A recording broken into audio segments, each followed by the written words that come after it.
120 secondes. L'invité de Vincent Rayon. La presse romande est dans la tourmente et cet été, cette tourmente s'est transformée en tempête avec la disparition de la version papier du quotidien Le Matin et un mouvement de grève de plusieurs jours suivi par de très nombreux journalistes. Par ailleurs, on apprenait cette semaine la démission avec effet immédiat et apparemment forcé du rédacteur en chef de la Tribune de Genève, Pierre Rucci, alors que l'éditeur Tamedia annonçait à ses équipes des résultats semestriels décevants. Reto Tsenezorn, bonjour. Bonjour, monsieur. Vous êtes actif dans le domaine de la finance à Zurich, vous êtes aussi membre du conseil d'administration de Tamedia. Alors, ces résultats décevants que j'évoquais à l'instant... Oui, monsieur, peut-être juste avant de parler des chiffres, les chiffres c'est un peu froid, j'aimerais rappeler qu'il ne faut pas oublier la dimension humaine dans cette crise que la presse traverse. Vous pensez aux collaborateurs de Tamedia ?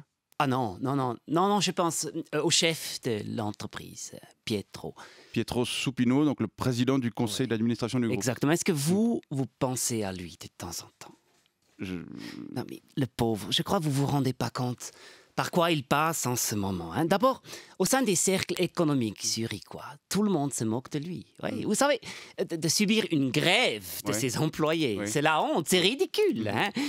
Certains aujourd'hui l'appellent le Parisien dans les réunions du Rotary Club à Zurich. En même temps, cette grève, il l'a un peu cherchée en refusant le dialogue avec ses équipes romandes. Peut-être, mais ça, qu'est-ce qui compte, c'est qu'il n'a pas réussi à l'empêcher, cette grève, alors qu'il aurait pu très facilement, tout simplement en licenciant immédiatement tous les employés. C'est facile, tous les grévistes, vous voulez dire. Ça, c'est une menace que la direction a fait peser sur les employés qui faisaient grève, justement. Oui, mais Pietro, il n'a pas eu le courage de mettre ses menaces à exécution. Et ça, c'est dommage, alors que ça aurait été facile, avec Ouzet.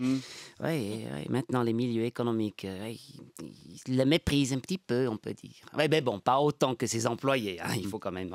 Que ses employés romands, non, aussi à Zurich. Oui, aussi à Zurich. Vous savez, au siège de Tamedia, à la Wertstrasse, lorsque Pietro, il croise un collaborateur dans l'ascenseur, par exemple, le collaborateur, il quitte le regard, il l'évite, il l'ignore. Non, c'est très dur pour lui. C'est en effet ce qu'on a pu lire sur le blog d'un ancien journaliste du Tagestheger qui parle d'une ambiance très pesante au siège, c'est ça? Oui, mais vous savez, les journalistes, c'est des ingrats, ça, c'est pas nouveau.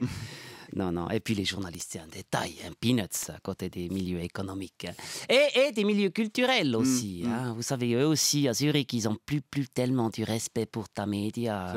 Et à Zurich, la culture, c'est très important. Schauspielhaus, Open House, Kunsthaus und so weiter. Et Reto Tsenezorn, pourquoi ce désamour, selon vous? Mais parce qu'avant, le journal, c'était prestigieux. Les milieux de la culture, ils aimaient être vus dans les salons, en train de lire le Tagesanzeiger, ils aimaient qu'on parle d'eux dedans, mais... Aujourd'hui, il faut reconnaître que c'est devenu un petit peu vulgaire, un petit peu low cost. C'est pas très étonnant. Avec toutes les coupes qu'il y a eu, vous pouvez pas faire mieux ou aussi bien avec beaucoup moins. Malgré ce qu'on essaie parfois de nous faire croire. Oui. Vous ajoutez à ça le fait que Pietro, c'est un homme pas très grand, le fait qu'il sait que le poste qu'il occupe, c'est plus par héritage que par mérite. Et vous avez un cumul de plein de petites frustrations qui font que c'est très difficile pour lui. Alors qu'il avait qu'une seule envie, un seul but, un seul objectif, sauver le patrimoine. Sauver le patrimoine. Oui, c'était son objectif. Les journaux de son groupe. Non, les dividendes de son groupe. Vous savez, Tamedia, il distribue 50 millions de bénéfices chaque année à ses actionnaires. C'est pas mal. Oui, c'est pas mal. Oui, c'est un chiffre qui est très stable ces dernières années. Remarquablement stable ces dernières années, malgré la crise de la presse. Et Pietro, il veut absolument maintenir ce chiffre. C'est normal. C'est tout à fait normal. On peut le comprendre. Sa famille, la famille Konings, qui possède 72% de l'actionnariat de Tamedia, il n'y a aucune raison qu'elle fasse des sacrifices. Non. Aucune raison. Mais, ma foi, en poursuivant ce but, encore une fois, noble, et Pietro, comme il a quelques erreurs que j'ai citées, et maintenant, il y a beaucoup de gens qui lui en veulent. Oui, c'est difficile pour lui. Non, je crois qu'il faut rappeler les crises.